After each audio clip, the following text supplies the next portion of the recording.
ঘটনা ঘটেছে। এই এসটি সার্টিফিকেট দিয়েই কিন্তু ডায়মন্ড হারবার মেডিকেল কলেজে ভর্তি হয়েছিলেন এক পড়ুয়া।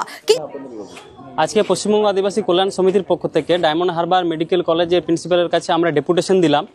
আমরা বিগত দিনে দেখেছি পরমব্রত রায় নামক একজন আদিবাসী সে জাল এসটি সার্টিফিকেট ব্যবহার করে MBBS 2023-এর যে অ্যাডমিশন সেই প্রক্রিয়ায় এখানে অ্যাডমিশন হয়েছে এবং 2023-এর পর থেকে এখন পড়াশোনা করছে এই মেডিকেল কলেজে এবং তার সার্টিফিকেট যেটা ব্যবহার করে এসটি সার্টিফিকেট ব্যবহার করে যে মেডিকেল কলেজে অ্যাডমিশন হয়েছিল সেই সার্টিফিকেটটা ক্যান্সেল হওয়া সত্ত্বেও এতদিন পড়াশোনা করছে।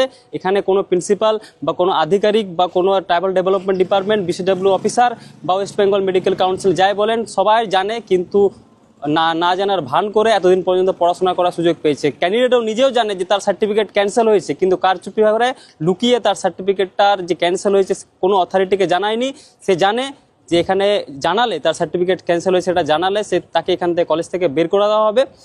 এই এতদিন ধরে যে পড়াশোনা করছে সেটার বিরোধিতায় আমরা এই আদিবাসীরা আজকে ডেপুটেশন দিলাম ডায়মন্ড হারবার মেডিকেল কলেজে। সে নিট যে 2023-এ এন্ট্রান্স এক্সামিনেশন হয় সেটার মাধ্যমে সে 2023-এ এই ডায়মন্ড হারবার মেডিকেল কলেজে ST কোটায় ভর্তি হয়েছিল। আমরা যখন মেরিট লিস্ট দেখতে পাই সেখানে পরমব্রত রায় তার পাশে ST ক্যাটাগরি লেখা আছে, কিন্তু আমরা জানি রায় কোনোদিন ST হতে পারে না। তাও আমরা ইস্যুইং অথরিটি অর্থাৎ উত্তর 24 পরগনার যে বসিরহাট SDO সেখান থেকে SDO সার্টিফিকেট ইস্যু করেছিল, তার আমরা অভিযোগ করেছিলাম বসিরহাট SDOর কাছে। কিছুদিনের মাথায় তার সার্টিফিকেটটা ক্যান্সেল হয়। এখান থেকে প্রমাণিত হয় যে এই বসিরহাট SDO সে রায় মণ্ডল এরকম অনেকজন আছে যাদেরকে এই সার্টিফিকেট প্রদান করেছে। আমরা কল্যাণ সমিতির পক্ষ থেকে তাদের কাছে দরবার করি এবং অভিযোগ করার পরেও এই সার্টিফিকেটটা ক্যান্সেল হয়েছে। তার ST এবং SC সার্টিফিকেট দুটোই আছে। সে দক্ষিণ চব্বিশ পরগনা বারুইপুর SDO থেকে SC সার্টিফিকেট বের করে 2 দিনের মাথায় এবং তার 1 মাস পরে এই MBBS অ্যাডমিশন হওয়ার জন্য উত্তর 24 পরগনার বসিরহাট SDO থেকে 2 দিনের মাথায় ST সার্টিফিকেট বের করেছিল। এটা আপনারা জানিয়েছেন? আমরা 2023-এ অগাস্ট মাসে আমরা অভিযোগ করেছিলাম। যেটা ওয়েস্ট বেঙ্গল মেডিকেল কাউন্সিলের দপ্তরে আমরা অভিযোগ করেছিলাম, ট্রাইবাল ডেভেলপমেন্ট ডিপার্টমেন্টে আমরা অভিযোগ করেছিলাম, স্টেট BCW অফিসে। তা সত্ত্বেও কোনো পদক্ষেপ হয়নি। তা নিজেরাই আমরা ক্যান্সেলের প্রসেস করলাম। হ্যাঁ, আমরা এর আগে মেডিকেল কলেজে ডায়মন্ড হারবার মেডিকেল কলেজে কপি ফরওয়ার্ড আকারে আমরা অভিযোগ জানিয়েছিলাম, কিন্তু কোনো পদক্ষেপ হয়নি।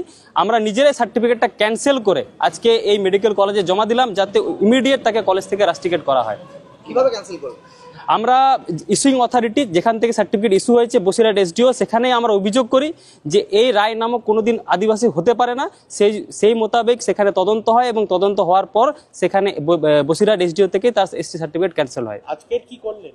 আজকে আমরা মূলত বলতে পারেন নলেজ দিলাম এই কলেজে যে 2023 থেকে একটা ক্যান্ডিডেট জাল সার্টিফিকেট ব্যবহার করে এখানে অ্যাডমিশন হয়েছিল, যে এখন বর্তমানে second year MBBS roll number সম্ভবত 47 পরমব্রত রায়, সে এখানে এখনো পড়ছে। আপনারা ইমিডিয়েট এটাকে এখান থেকে কলেজ থেকে বের করার ব্যবস্থা করুন, সেটা আমরা আজকে প্রিন্সিপালকে জানালাম।